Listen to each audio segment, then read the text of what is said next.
Myself is Shalini Bharadwaj. You are watching ITV Networks Medically Speaking. So today we are going to discuss about upcoming Health Budget 2021. So we have on our panel guest Mr. Rajiv Nath, who is head of Hindustan Syringes and Medical Devices, as well as he is a founder of and forum coordinator of Association of Indian Medical Device Industry. As well as our another guest is Dr. Shuchin Bajaj, who is a founder director of Ujala Cygnus Hospital. So welcome to Medically Speaking, sir. So today we are going to discuss about, health budget. So what are the expectations you have? First, we will go to Mr. Rajiv Nath, sir. What kind of expectations you believe that, something is going to happen after post, pandemic of COVID-19? Namaskar ji. So I would say that this last 1 year has been a year of crisis, multiple crises, and COVID has taught us many lessons. It has exposed the soft underbelly of the healthcare insecurity of India, whereby it has shown that the import dependence of more than 85%, 42,000 crore rupees worth of imports taking place every year, has been very detrimental for India, because as soon as COVID started and the imports were stopped, the country had to go into lockdown to prepare for the healthcare infrastructure as well as for the manufacturing capacities to be built up for the critical COVID-related medical devices. So I think the lesson is hard for us, but from this crisis we can learn, and we are hoping that this budget will be a Make in India budget to support the Prime Minister's vision of Atmanirbhar Bharat. And for doing that, what we have been hoping for is that the government needs to have a predictive tariff policy, whereby manufacturers know that when they put up plants for products which will be import substitution, they'll be given a tariff protection of 10 to 15% minimum.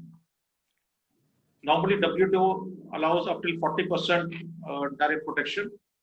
We don't need so much for medical devices, but having the duties at 0 or 7.5%, especially after GST, when the cost for the imports came down by 11%, had made the manufacturing to be non-viable in most cases. So even simple things like thermometers, syringes, needles, hot water bottles have been imported from countries like China. The second area where people think that custom duties increase is going to hurt us, we think that if the consumer has to be protected, rather than focusing on custom duty, it is more important to focus upon capping the MRP which is printed on the package. So currently, if the government will do a study, they will find that the MRP on the medical devices ranges from 10 times to 30 times of the import landed price, or the ex-factory price where the Indian manufacturers have to compete with the imports. So if this label or for the MRP is capped to say 5 times of the import landed price, this is what is going to help the consumers.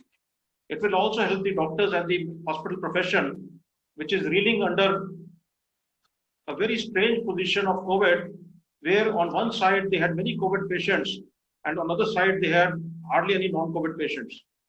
So it is very important for the hospital healthcare sector to look at its cost and bring down that cost. And such cost reduction, rather than from custom duty, by controlling the inflated MRP, is going to help them more than anything else. These have been our thoughts, which we've shared with the Secretary of Pharma and also with the Revenue Department. And we hope that our submissions, which have gone forward to the Department of Revenue, will be looked into in the slide for this budget. We can only hope for the best. Go to Dr. Shuchin, sir. What do you expect as you run a hospital also?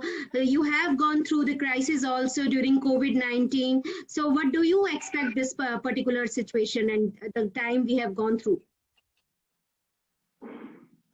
Thank you very much, Shalini ji. Namaskar to everyone, and hopefully we'll have a very positive budget coming out. The only silver lining I see in the last year's pandemic is that, it has put the focus squarely back on healthcare now. Unfortunately, we haven't had any elections in India which have been fought or and lost or won on the topic of healthcare, unlike most Western countries where healthcare is one of the prime topics of electioneering. So hopefully now we have learned the lesson. And as Lenin famously said, there are decades when nothing happens, and then there are weeks when decades worth of action happens. So last year has been that kind of a time when every week we had new things coming in. Every week we had new problems coming in, and really hats off to all the healthcare workers who stood in the front lines completely and fought a 21st century war with 20th century weapons. We did not have anything at all. I remember during the first few days, our surgeons and doctors were literally tearing up bed sheets and stitching masks for themselves. But this is the resilience of India, that now we are producing almost more than 4.5 lakh PPE kits every day from And we are zero helping almost. and supporting other countries too. Yeah, absolutely. Look at the vaccines going out. Look at the PPE exports coming in. So it's quite brilliant what has happened. I am sure the government has seen the role that healthcare has played, the role that doctors have played, the role that hospitals have played.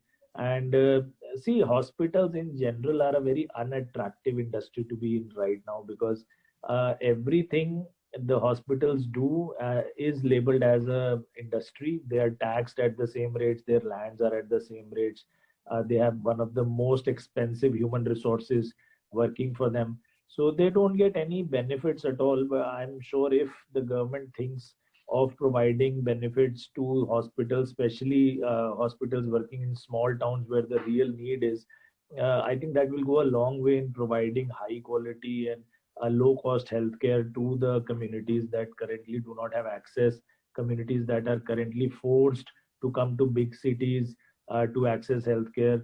More than 6 crore Indians slip below the poverty line every year just because of healthcare costs, which is quite a shocking number. More than 70% of all healthcare access in India is out of pocket. So we need to see a lot of things that need to be worked out. So it's not just the number of hospital beds that are needed. See, beds are something that I think we can even disregard completely these days. It's completely BEPS that is needed now. So it's building equipment, professional and services all together which work. It's politically apt to build a big hospital, but we see many even in Delhi and many more so in other small towns where big buildings are built up as hospitals and then they are vacant because we don't have any equipment there and no doctors willing to go and work there. So a comprehensive look at is needed at the healthcare services industry. I am sure the government will be thinking very, very seriously about it, and I hope we get a good budget this year. So it is important to focus on rural health also. This is the important. So accessibility, affordability, and accountability. These are the things which plays as an essential element to build a successful healthcare. So we hope that we will be going to have a good budget this time. Thank you so much, sir, for joining us on Medically Speaking. Thank you, Shalini.